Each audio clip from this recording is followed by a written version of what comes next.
gannaaw décision bi nga xam ni conseil constitutionnel daal dina koy jël ci loi portant interprétation de l'amnistie bi nga xam ni Amadou Ba moo ko dugaloon fële ci assemblée nationale ñu daal di koy voté tey ji nag gannaaw saisine bu opposition bi defoon ci conseil constitutionnel mu daal di jël ab décision ñeel boobule saisine Ousmane Sonko nag njiital parti Pastef les Patriotes daal dinay réagir ci boobule décision ci kàllaamay tubaab le temps que rek ñu koy daal di faram-fàccee ci kàllaamay Kocc Ousmane Sonko dafa daal di bind rek ni je me serais bien gardé de me prononcer sur la décision rendue par le Conseil constitutionnel sur la loi dite interprétative si les résidus d'opposition sénégalaise ne s'étaient précipités dans une tentative désespérée de récupération politicienne de conclure à un revers juridique du groupe parlementaire Pastef les Patriotes. Il en est tout autrement car cette décision conforte la démarche et les objectifs poursuivis par la proposition de loi interprétative, à savoir exclure du champ de la loi initiale les faits qualifiables d'actes d'assassinat, de meurtre, de crimes, de torture, les actes de barbarie, les traitements inhumains, cruels ou dégradants. Y maintenir les autres motifs de poursuite de faits se rapportant à des manifestations politiques. Le Conseil constitutionnel a simplement considéré que le postulat qui fonde la démarche du groupe parlementaire PASTEF, selon lequel l'article 1er de la loi initiale incluait les faits qualifiables d'actes d'assassinat, de meurtre, de crime, de torture, les actes de barbarie,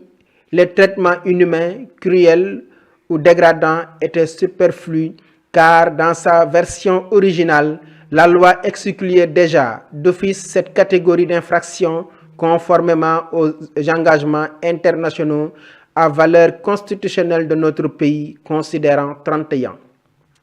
Le Conseil constitutionnel estime par ailleurs, dans son considérant 32, n'avoir relevé aucun autre motif d'inconstitutionnalité de la loi attaquée, fermant ainsi définitivement toute possibilité de recours contre l'amnistie de tous les autres faits se rapportant à des manifestations politiques.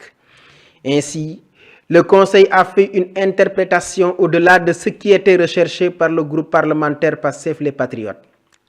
Cette position du Conseil est complétée par l'ordonnance de non-lieu rendue par le doyen des juges d'instruction le 27 janvier 2025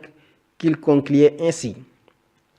Par ces motifs, vu les articles 169, 6 et 171 du Code de procédure pénale, la loi 2024-06 du 13 mars 2024, constatons l'extinction de l'acte public pour cause d'amnistie. Disons n'y avoir lieu à suivre davantage contre Ousmane Sonko et Bassirou Diomaye Diakhar Faye des chefs d'inculpation susvisés. Cette décision du Conseil constitutionnel constitue un véritable revers contre une certaine opposition haineuse au point de vouloir assimiler l'exercice d'une liberté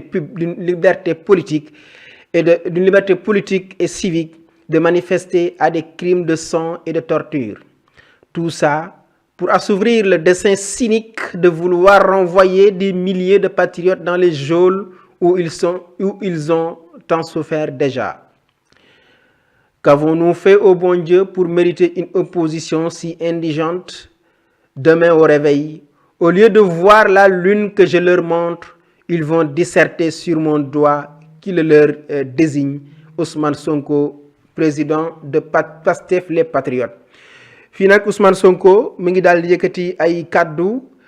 ci loi d'amnistie bi nga xam ni opposition bi dañ ko voté woon fële ci assemblée nationale ngir lépp loo xam ni rek crime la wala torture wala crime de sang ñu mën ko bañ a bàyyi ñu atte ko ba képp koo xam ni taqe nga wala laale nga ci mbir moomee ñu voté woon ñu daal di lay teg ci yoon xam ba xam ban responsabilité nga ci am. moom Ousmane Sonko nag bi mu dooree ay kàddoom nee na dina woon noppi ci loi bi nga xam ni Amadou Ba Pastef ak li nga xam ni moo di les députés du groupe parlementaire de Pastef dugal nañ ko bu fekkutoon ni benn opposition boo xam ni dañoo yàkkamti ci benn tentative désespérée de récupération politique maanaam ngir récupérer ay militants politiques ñu daal di rek fexe attaqué li nga xam ni moo di loi d'amnistie bi wala sax ñu yóbbu ko fi nga xam ni moo di assemblée nationale ndax xam ngeen ni Thierno Alassane Sall moo ko dugaloon ci assemblée nationale mais dafa amoon ay manquement ndax bu àtte boobu amoon faaw mu am ay koppar yu koy yeggali wala sax mu jàppandal ko ngir boobule procès jëm ci li nga xam ni moo di amnistie mën a yemb. moom Ousmane Sonko nag ñëwaat na ci ay poñ yu bëri yoo xam ni dafay expliquer loi d'amnistie bi li ko yëkkati woon nag moom Ousmane Sonko nee na du lenn lu dul lépp loo xam ni mën nañ ko jàppe li nga xam ni moo di assassinat maanaam rey nit meurtre ci xeetu rey nit la bokk torture maanaam xorñooñal ak xoqatal doomu aadama ak acte yoo xam ni daal du yëfi nit yoo xam ni war nañ koo teg ci doomu aadama waaye itam daal di jël ay nit tëj leen ci kaso bi te lenn waralu ko woon lu dul li nga xam ni rek moo di politique. moom Ousmane Sonko nag dem na ba citer ay article di citer itam ay mbir yoo xam ni ci yoon la jóge ngir rek daal di fexe ba leeral position bi nga xamee ni conseil constitutionnel daal dina koy am ñëpp jàpp ni dafa rejeter li nga xam ni moo di loi d'amnistie bi amoon ci assemblée nationale waaye am na lenn loo xam ni moom Ousmane Sonko dafa njort ni dafa gën a fortifier maanaam dafa gën a dëgëral position bi nga xamee ni waa PASTEF amoon nañ ko ngir ni lépp loo xam ni crime la wala mu nekk assassinat wala mu nekk meurtre wala mu nekk torture dañ koy génn ci champ d'application de l'amnistie maanaam neenal ki nga xam ne doon ko lépp loo xam ni amoon na ci atum 2021 ba ci atum 2024 Ousmane Sonko nee na loole dañ cay keccet li nga xam ni moo di torture moo di crime de sang moo di meurtre moo di li nga xam ni moo di acte de barbare wala sax li nga xam ni rek moo di xorñoñal doomu aadama nee na leelu le conseil constitutionnel yëkkati génn ko ci li nga xam ni moo di amnistie bi kon daal jamono ji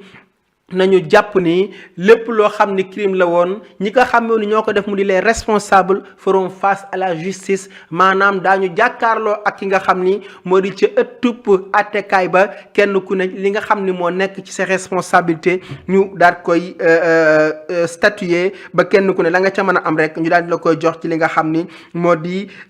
anam kéem na nga ca toll ca yooyu les événements yi amoon ci atum 2021 ba ci atum 2024 maanaam daal bu ñu jàppee dëgg-dëgg li nga xam ni moom la Ousmane Sonko expliqué moo di ñi nga xam ne ñoo doon précipité wu di yàkkamti bëgg a attaqué wala sax bëgg a fexe ba